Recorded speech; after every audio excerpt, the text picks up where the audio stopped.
If you've ever felt like no matter how much you study, you never feel fluent enough. If you've ever compared yourself to a native speaker and felt completely defeated. If you've ever thought, maybe I am just not good enough at languages, then this video is for you. Because that thought is not true. And today I am going to show you why. Welcome back to Gentle Wisdom. You are already fluent. You just do not know it yet.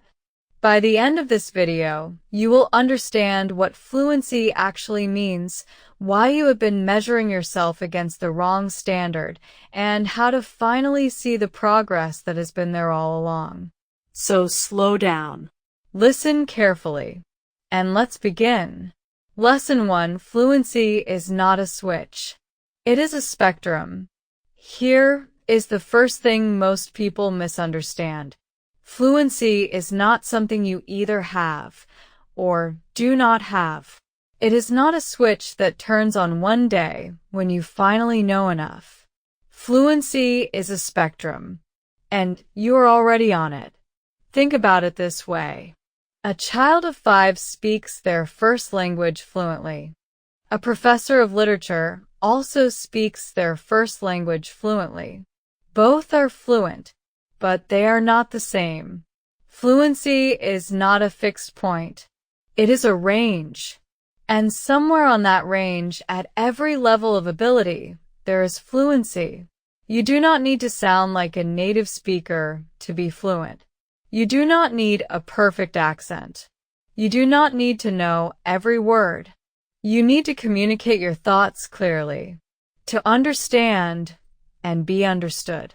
By that definition, you are already fluent in ways you are not giving yourself credit for. Carol Dweck, in her book Mindset, describes how people with a fixed mindset see ability as all or nothing. Either you are talented or you are not. Either you are fluent or you are not.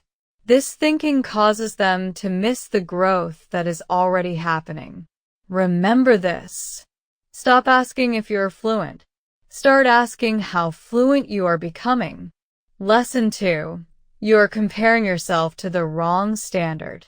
Here is the mistake that is destroying your confidence. You are comparing your English to native speakers, and then feeling like a failure because you do not sound like one.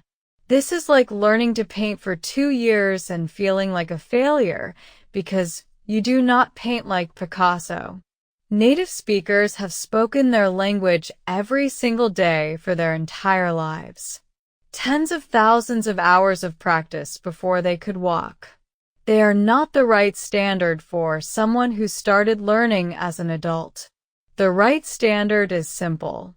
Are you better than you were last year? Last month? Last week? If yes, you are succeeding. Completely. Fully. Without question. There was a learner named May. She had studied English for 3 years. She could hold conversations. She could write emails. She could understand movies. But she always felt behind because she compared herself to native speakers on YouTube. Then someone asked her to help a new English learner who had just started. May explained things clearly. She answered questions. She demonstrated. For the first time, she saw her own English from a different angle. She was not behind. She was years ahead of where she had been. She had been so focused on the gap above her that she never saw the distance she had already traveled. Here is what works.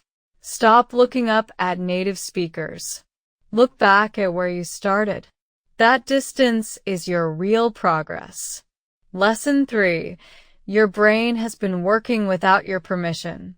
Here is something that will change how you see your English. Your brain has been building fluency even when you were not studying. Every English sentence you heard, every word you understood, every conversation you followed, all of it was adding to your foundation. Your brain processes language passively and constantly. It stores patterns. It builds connections.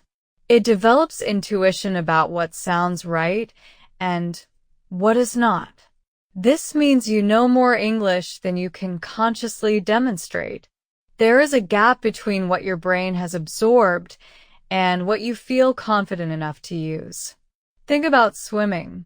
Many people can float and move through water before they would call themselves swimmers. The ability exists. The confidence to claim it does not. Your English is the same. The ability is there. You have simply not given yourself permission to claim it.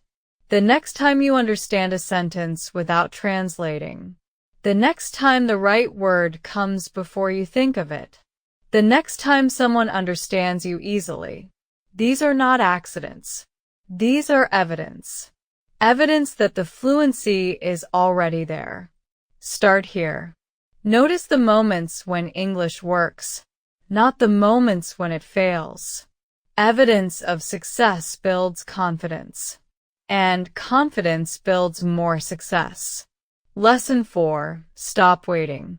Start claiming. Here is the final truth. You have been waiting to feel fluent before you speak with confidence.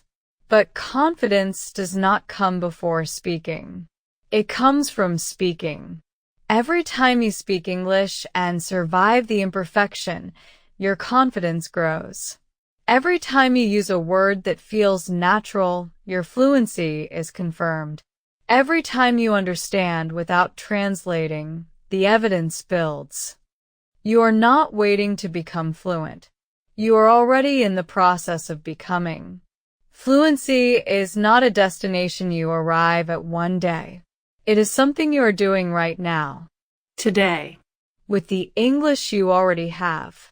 Think about where your English was 1 year ago. The words you did not know. The sentences you could not follow.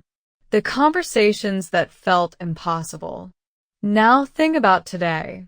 How much has changed? How much you now do automatically that once required effort. That change is fluency. That growth is real. And it will continue as long as you continue. You are already fluent, not in the way you will be in 5 years, but in a way that is real and valuable and yours. Stop waiting to claim it. It is already there. Train your mind and keep becoming.